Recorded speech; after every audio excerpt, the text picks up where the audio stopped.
उसको चपेट न देता, काबिल तो ये था कि मैं जूती उतार के उसको मारता, क्योंकि वो जो मेरे मुर्शिद के ख़िलाफ़ जो ज़बान उसने इस्तेमाल की, और ये तो मैंने बाद में देखा कि ये तो रिवायती जो है बदतमीज़ आदमी है, हर एक के साथ ये लड़ा है।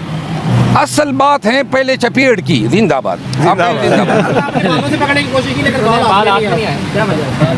बाल ये सारे जो है ना पटवारी, ये आधे गंजे हैं।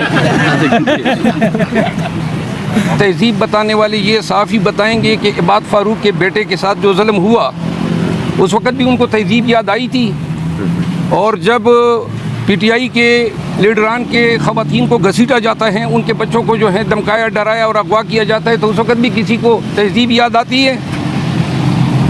और तहजीब जो है ना, अब तो पाकिस्तान में तहजीब संडे का, वो क्या कहते हैं, सांडे का तेल लेने उधर गई है इवन फील्ड,